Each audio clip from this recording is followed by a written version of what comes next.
Hey, welcome back. This is Game 3 between University of Houston and University of Texas at San Antonio. CSL here today at Lone Star Clash. This is a 2v2 game. For those of you who are not familiar with the CSL format, it is a 1v1, a 1v1, a 2v2, and then two more 1v1s depending on however many you need to go for a best of 5 series. So we have an odd number SF spawning here in the north as the green Terran, and Lucky Eddie as the pink Protoss here on the Ruins of Tarsonis. It's a Blizzard ladder 2v2 map. They play for University of Houston. Pat in the southern position as the blue Terran, and Torrent as the yellow Protoss. Now this map is pretty interesting for those of you who don't play 2v2. Has a decently wide ramp, but not the biggest. There are some maps that have slightly bigger ramps in the 2v2 bracket. It has destructible rocks behind each of the bases, as you see right here. And that is to expand down to what would probably be your third. It's a little bit harder to defend. Between your third and your natural, there's like this weird tiny little gap area that's like 2 spaces wide. So it's really weird to defend that without going through your main base, but it is possible.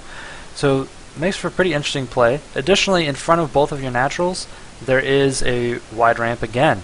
So a lot of the 2v2 maps actually aren't ramps at your naturals. So that's what makes this map pretty interesting. It also has a relatively short rush distance. If you see from the naturals, it's like one screen. You can actually see both ramps on one screen almost. So pretty close together. And we have Pat dropping his barracks in the back. Kind of interesting, not walling up. Though it is Protoss versus Terran, so it's not 100% necessary to wall, but it does make Zealots less effective. So you generally see players doing it. Not always though, but just to defend against really heavy early Zealot Marine pressure, things like that. We have gas going down here for all of the players, but it looks like Torrent, he has not started up his gas yet. Okay, there we go, starting up his gas, his second pylon. So all very standard play out of everybody so far. Rack's just finishing, orbitals should be morphing in here soon. Non-number SF just a little bit ahead on that orbital. Cybernetics core going down. That's kind of an interesting place to place it really, because if you get something on the top of the ramp here, you could move it over to the side, pick it off, but you know, I guess it's not any more dangerous than placing it near the edge somewhere in the back of your base and getting it picked off by a drop later in the game. And we have a reactor going down over here for Pat. And more supply depots going down, building a little bit wider of a wall, and it looks like here with supply depots. And I actually think that's a 3 gap, so I don't think that's going to work. Yeah, I think that'll be a 3 gap based on this northern position's wall in. Cybernetics core finishing. Warp being boosted. Factory going down here for an odd number SF. A little bit hidden in the back. And based on the fact that I cast for University of Houston, yeah. This is probably going to be turned into, a tech lab on it, and then a starport's going to go next to it, or it's going to float down to that bottom part, start a tech lab, and then a starport's going to be dropped down there, because he thinks it's cute to hide things down here. I'm not really sure why. If you move to the back of the base, it's lower ground. You see it anyway, but he's endlessly entertained by it, so he does it quite often. So who knows what his plan is. Oh no, he's moved over to the side. He decides not to be cheeky today. I guess all those times telling him, you can see it from the high ground, maybe those have sunk in. And we see Marine Zealot over here out of Torrent. And Pat's playing for University of Texas at San Antonio.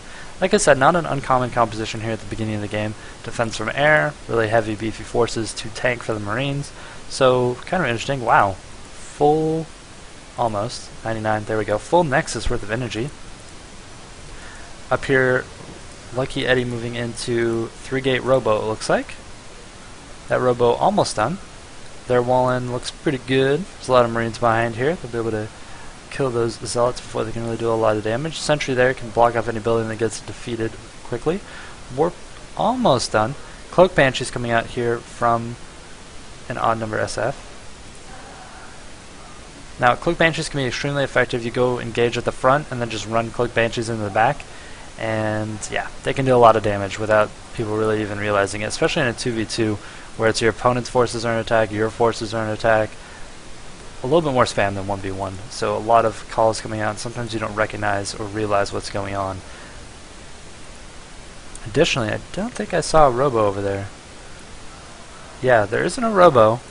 So any type of cloak banshee detection is going to need to come from the orbital, which is actually using all its energy really well. We have combat shields coming down, so it's going to be hardier Marines over here for Pat and Torrent, which if you have that many Zealots tanking for you, I feel like you should probably go Stim first, just to deal all that extra damage, but we'll have to see. Big move coming up here. Great choice here by an odd number SF, dropping a bunker just to be safe. More weapons coming, Stalker and a Sentry, so up to 3 sentries. He needs to be careful, they can't get picked off in the front there. Banshee starting to work out here. Ooh, almost getting picked off, but there's no stim, so he should be able to get away. Cloak going down. Is there enough energy for a scan anytime soon? No, it is at 38. I'm going to keep my on there so that you guys can see how much energy there is. Force field going down. Big engagement. Lots of Zeals running up to the front. They're working on that supply depot, but they are going to get driven back. There's enough energy for a scan right now. Will he scan and take out that Banshee? Yes, he does. Ooh, Banshee run away. 14 HP on that Banshee, just barely. Good focus fire by that Banshee actually to pick off Marines, first of all. Had he been picking off Marauders, that would not have really done that much. And maybe he would have died when that scan came out. And it looks like they're going to go ahead and counterattack across the map. They have a pretty good force, though. Or maybe they're expanding. No, they're counterattacking. I was going to say, you don't really build 2 siege tanks and expand at this point in the 2v2 game. Moving up, we have 4 sentries, 2 siege tanks, 3 stalkers, a zealot, bunch of marines, a banshee that's half repaired. I guess they got tired and didn't want to repair it anymore. Coming up here. Now they do have an observer here, so they can see exactly what's going on. Again, let's see when another scan is coming up. 8 more seconds. SCV moving up, trying to get some vision on that high ground. Wow. And there's that observer. It does pick it off. So now they have to be really careful with their own observer. University of Houston does. Moving up onto the high ground over here on the right, though. Marauders getting walled in just a little bit. Ooh, good force fields right there. They're going to get eaten by siege tanks. Focus firing those down. Very nicely done there. Good force fields by Lucky Eddie, trapping those in. Another Banshee has arrived on the map, working on those stalkers. And it looks like University of Houston might be breaking into this base right now. Immortal's going to work on Marines. Kind of interesting. Okay, there they go. Focusing something slightly more important, which would be a supply depot, kind of capping it out over there. There is a turret in the mineral line here. I don't think there's a turret in the in the main base of our Protoss player, but SCV is being pulled, thrown, all the probes being pulled and thrown. Looks like this is their last gasp. Good force fields, actually not being able to surround them. And these Immortals, who are usually notoriously bad at killing workers, live to see another day as those force fields save all the units. Great play here out of University of Houston. GG called by Pat. And that ends game number 3 pretty quickly. And that's generally how 2v2 games go here in CSL.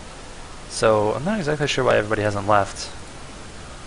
I don't know, I guess I really like how their siege tanks look. There we go. So this is Lokazi casting for you. And there is a bracket for the CSL.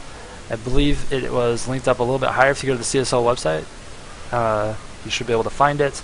If not, I'll try and link it in chat while I'm transitioning between games. This is Lokazi casting for you. You can find my social media right there. I'm just Lokazi on YouTube, Twitch TV, Facebook, at Lokazi SC on